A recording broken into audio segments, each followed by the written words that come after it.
There's never a bad time to talk about the Ohio State-Michigan rivalry, especially when the head coach of the Michigan Wolverines is off to the NFL. You are Locked On Buckeyes, your daily podcast on the Ohio State Buckeyes. Part of the Locked On Podcast Network, your team every day.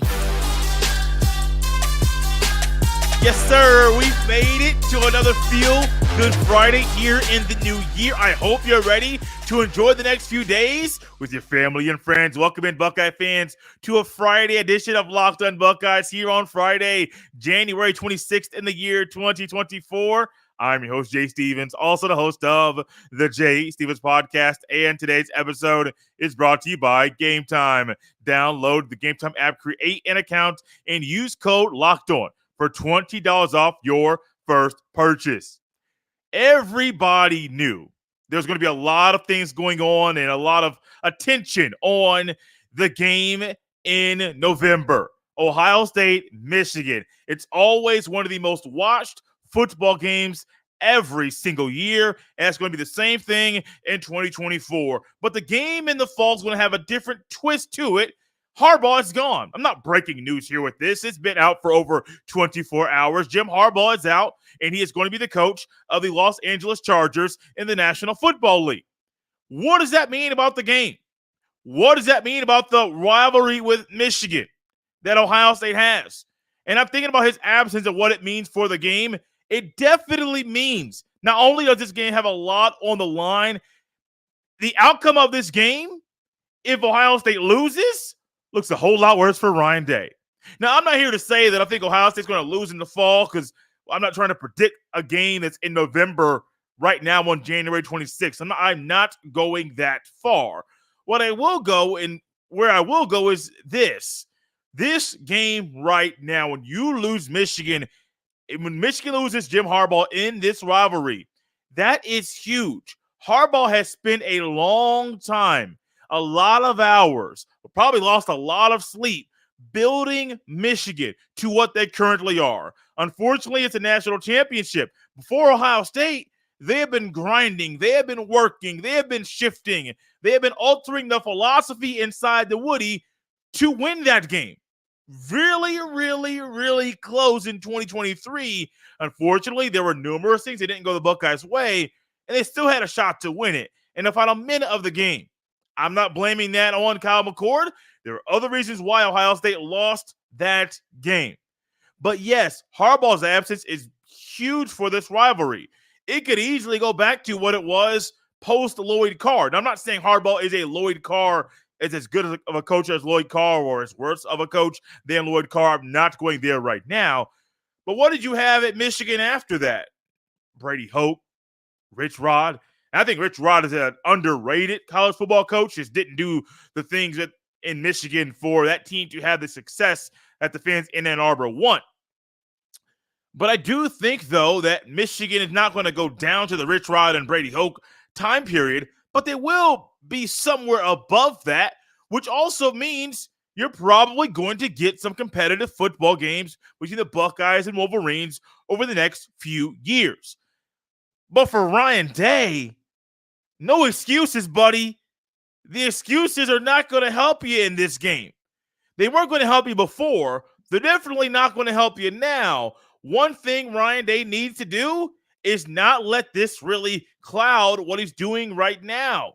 Don't let it be a distraction, because I guarantee you the next time there's a press conference, the next time people are in the Woody or Ryan Day's on the Zoom and he is going to be able to talk to people in the media, questions about Harbaugh's absence and him going to the NFL are definitely going to come up. And it wouldn't shock me if somebody, maybe in Ohio State's media or the national media or maybe Michigan's media, I don't know, but I'm sure somebody's going to ask Ryan Day, does he have plans to eventually do what Jim Harbaugh just did, which is what?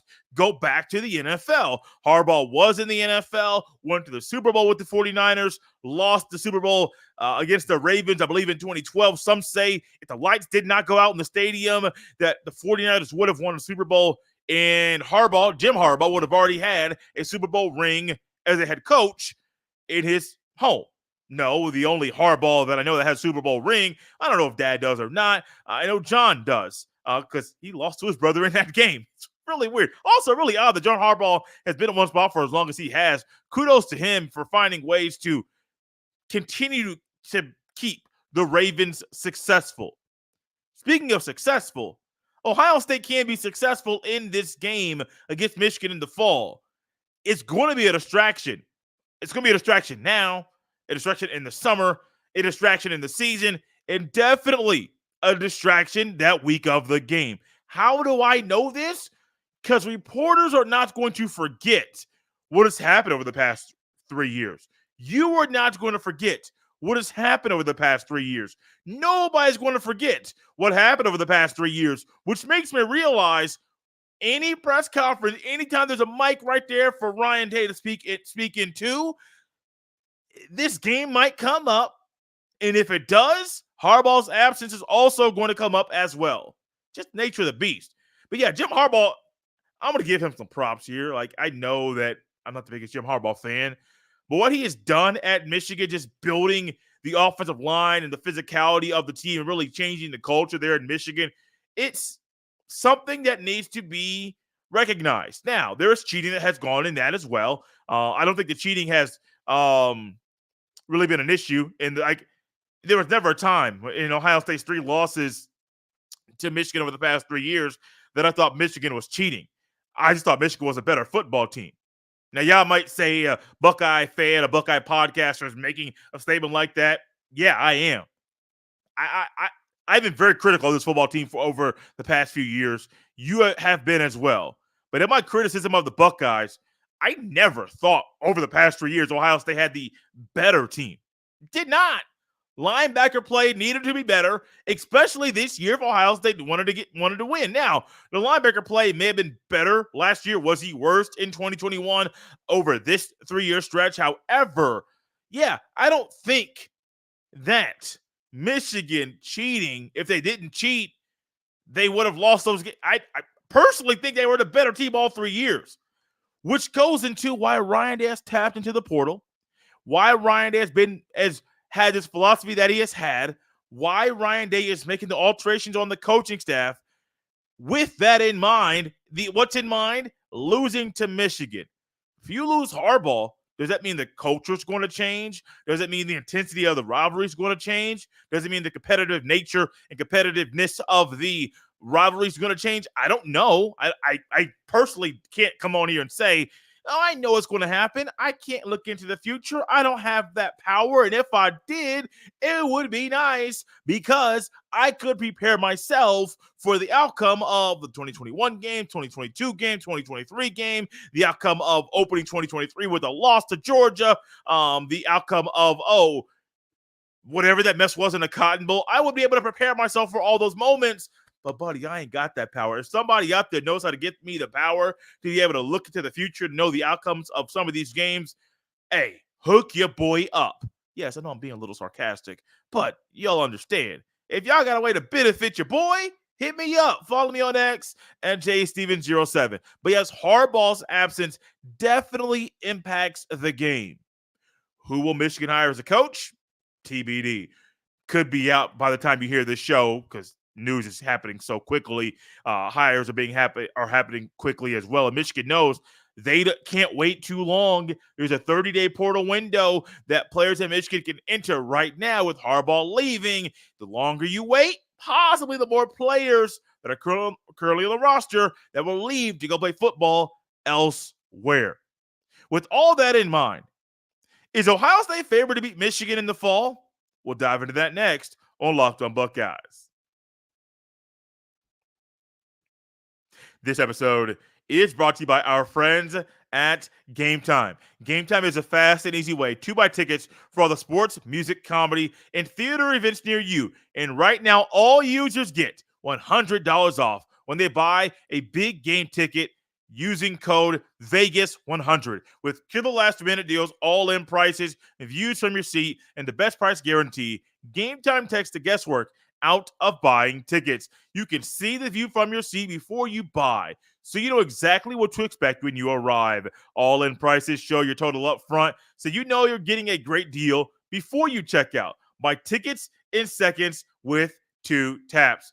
Take the guesswork out of buying tickets with Gametime. Right now, all Gametime users get $100 off a big game ticket with code Vegas100. Terms apply. Just download the Gametime app and use code Vegas100 for $100 off a big game ticket. Or if you're not going to the game, use code Locked On, LOCKEDON, for $20 off your first purchase. Download Gametime today. Last minute tickets, lowest price, guaranteed. Locked On has launched the first ever national sports 24/7 streaming channel on the YouTube. Locked On Sports Today is here for you 24/7, covering the top sports stories of the day with the local experts of Locked On Plus, our national shows covering every league. Go to Locked On Sports Today on the YouTube and subscribe to the first ever national sports 24/7 streaming channel found only at the Locked On Podcast Network, your team every day.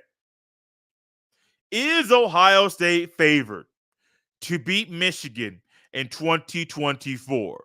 Now, I know earlier in the show I mentioned and said, hey, I'm not here to predict the winner of the game. It's too much going on right now. They're going to have a new coach. They're probably going to lose some more players. Ohio State might add some players and might lose some players. So I'm not sitting here trying to say I'm predicting the future and I'm predicting the outcome of the game. But what is Ohio State bringing to the table? A better roster overall. It's not complete. Going to talk more about that later in the show. But a better roster, overall more talent, and honestly, special teams, at least in a return game, will probably be better with Caleb Downs on the field. So when I think about this game and I think about this team, yes, Ohio State should be favored to win this game. Absolutely 100%.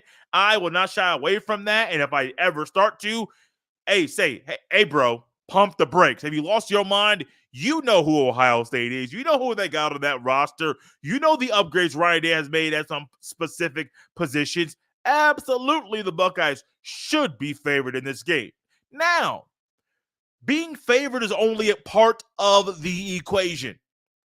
Going out there and winning the game is another part that actually means you got to put that work in. Think about Ohio State's current team. I'm not even going to look at Michigan right now. They got a lot of guys that have gone to the NFL, guys that are not there anymore. So I'm not even looking at them. Focus on yourself in this moment. This is one of those times if Ohio State focuses on themselves and they fix the issues with the team, they should win the game. Period, point blank, as some of the kids say. Period, point blank. They should win the game.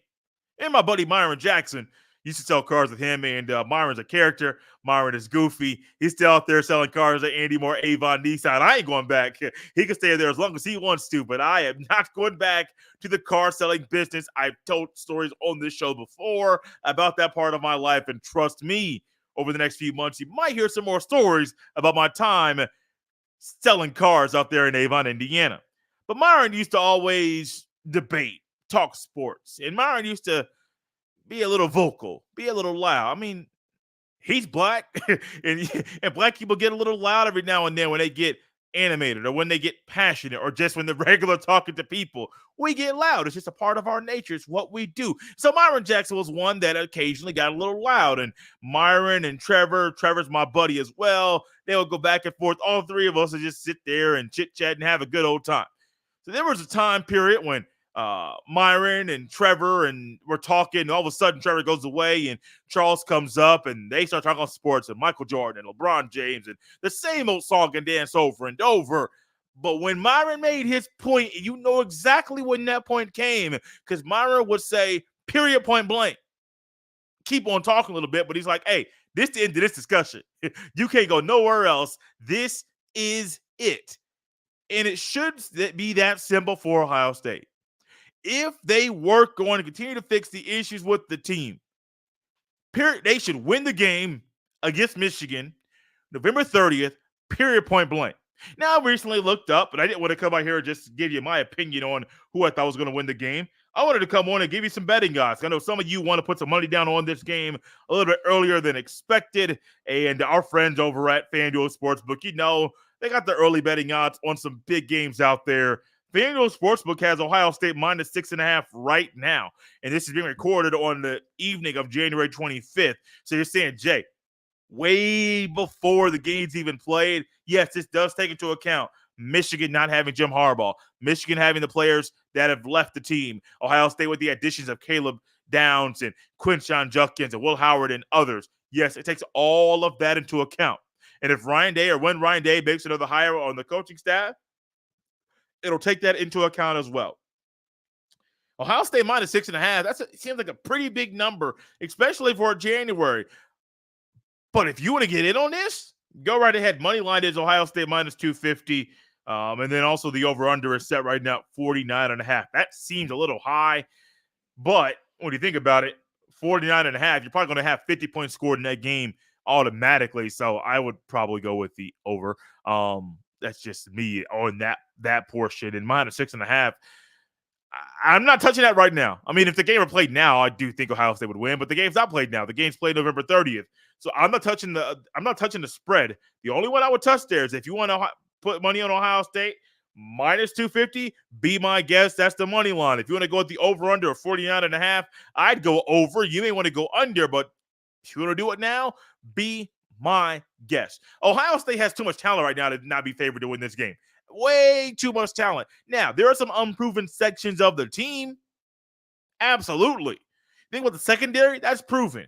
Igbenogson, you got Burke, you got Hancock, you got Downs, you got Ransom. You're set there. Literally set. If Ohio State didn't want to go to a traditional 4-2-5 and go with a traditional nickel look with Hancock at the corner, nickel corner spot, great, cool. Now, you can still say 4-2-5. Okay, cool.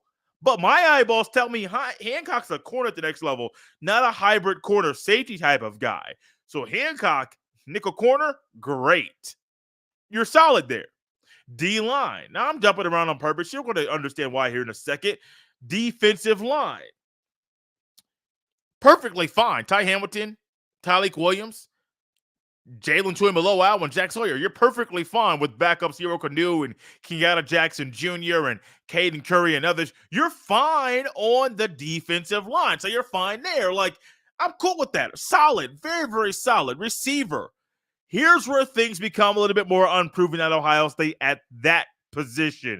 Outside of Emeka Egbuka, the receiving room is a lot like the quarterback room. A lot of guys that are unproven. Will Howard, he's the only one that's done anything of significance throwing the football at the college level.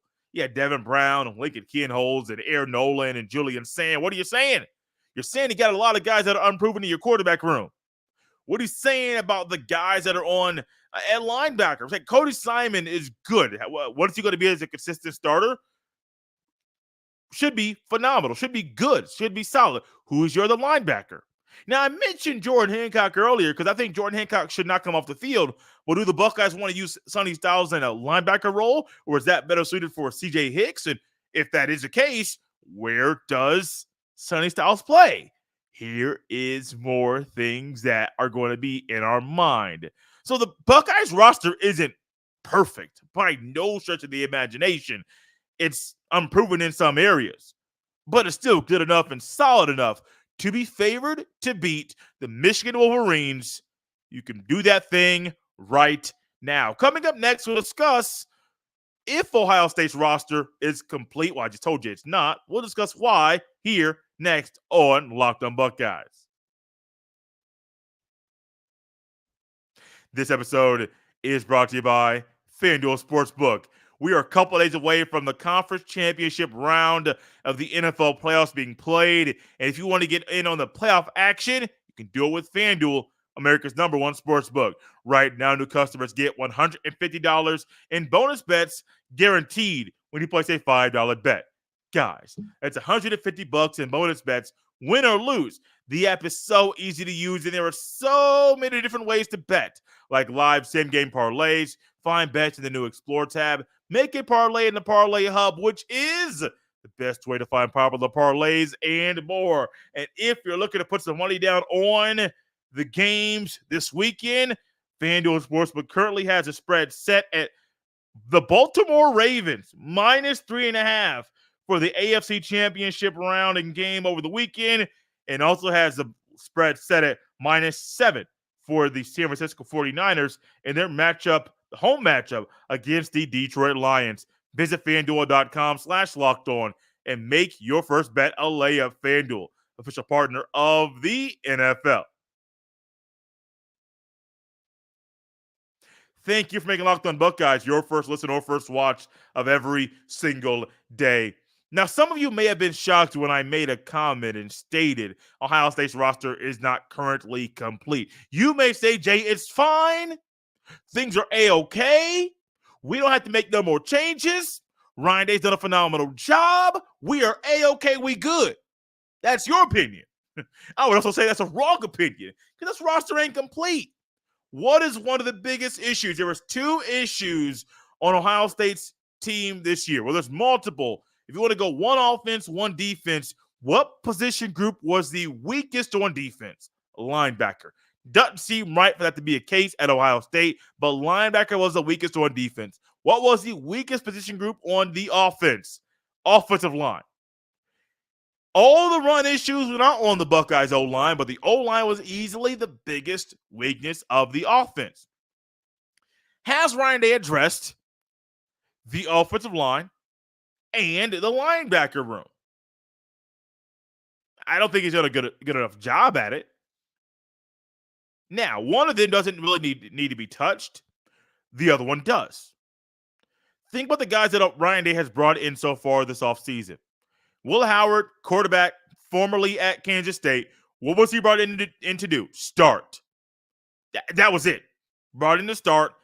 I'm not going to say he's an upgrade because I may have to share my thoughts about Kyle McCord more of a longer segment down the road, but I don't really know if Ryan Day made the right decision about, hey, we got to move on for Kyle McCord. He is not the best guy. I don't know about that. I don't really see that him being gone is a really good upgrade and that Will Howard is a huge upgrade for the Buckeyes. I'm not there yet. Let's get back to it. What did Ryan Day do in the running back room? Quinshon Judkins, what did he do? Automatically upgraded that room. Absolutely. What else did he do? Seth McLaughlin. He did upgrade the Buckeyes offensive line.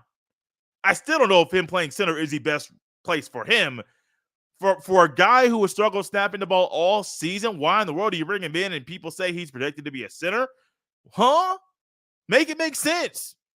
If you struggled at something previously, why in the world should I bring you in to do that same thing that you struggled with previously? Does that make sense to you? It don't make sense to me. But that's where we are right now. Ryan Day also went out there and got Caleb Downs out of the portal. And now this is one, if you can get him, you get him.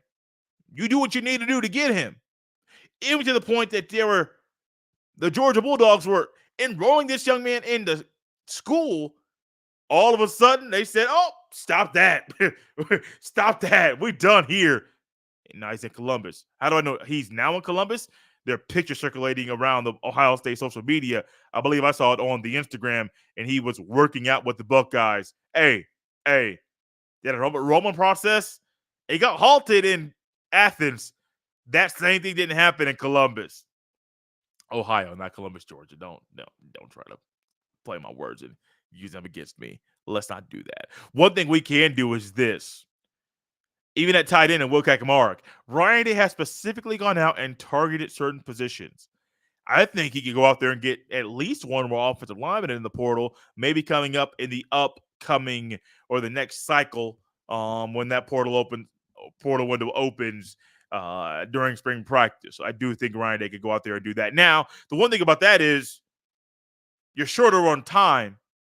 You would much prefer to have a guy come in January than not having a guy come in April or May. That's just how things are. You would love to have Caden Proctor, couldn't get it. The roster's not complete. You got a lot of guys there. There's talent. There's unproven talent.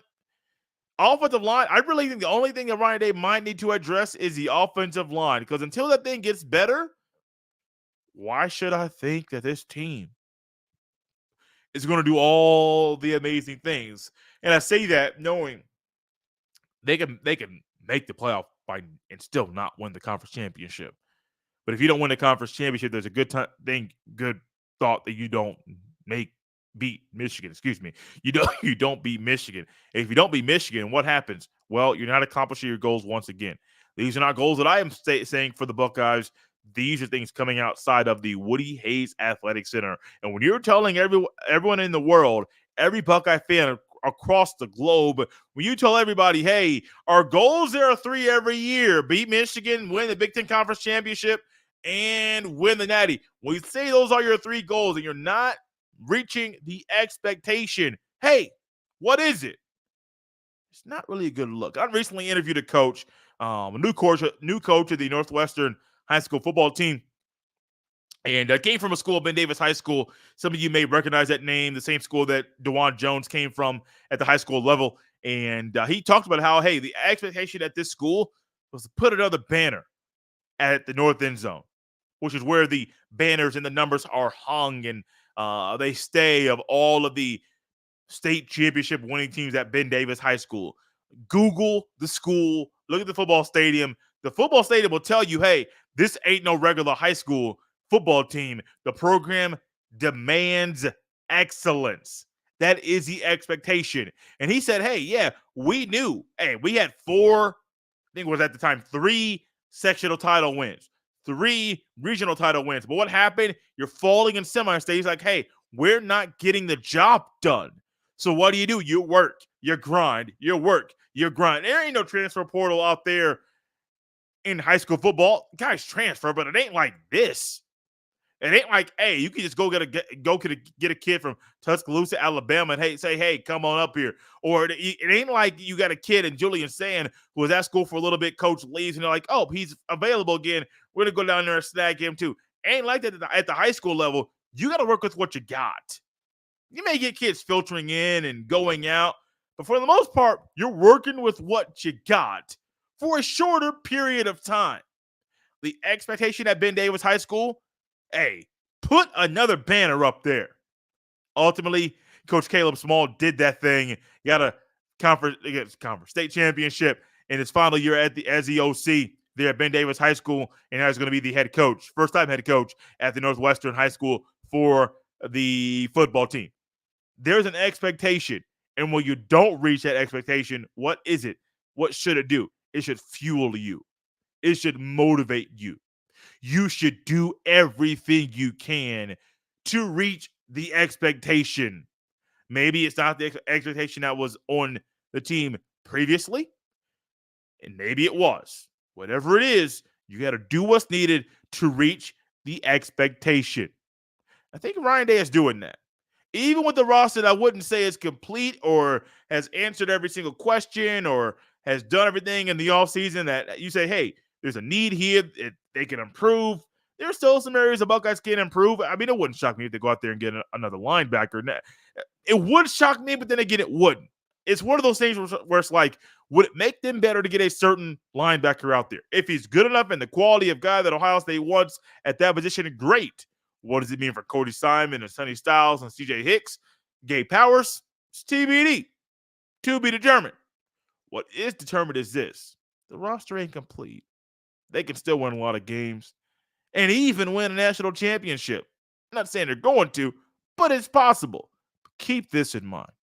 Are you comfortable with the Buckeyes offensive line rolling into 2024 with the way that it currently is with the players that are currently on the roster? Many of you will probably say no. So, how do you fix that? The transfer portal. There's a window open now. You might not go get those guys from the Wolverines. There's another window opening up in April. Those are more of the guys that you want on the roster. That's where we are. Enough said. Guys, out of here on a Friday here on Locked on Buckeyes. We'll be back next week on Monday. Trying to get a little recruiting update coming your way. There's a commitment coming from a kid in the class of 2025 coming your way tomorrow. So something might be popping up in your feed when that announcement comes. In the meantime, make sure you tap in and tune into Locked on Buckeyes. Subscribe to the show. Hit that like button. Smash the comment section. Fill the comment section up with comments all day and all night long. You can follow me on X at jsteven07. And guys, this has been Locked on Buckeyes here on a Friday. We will see you next time.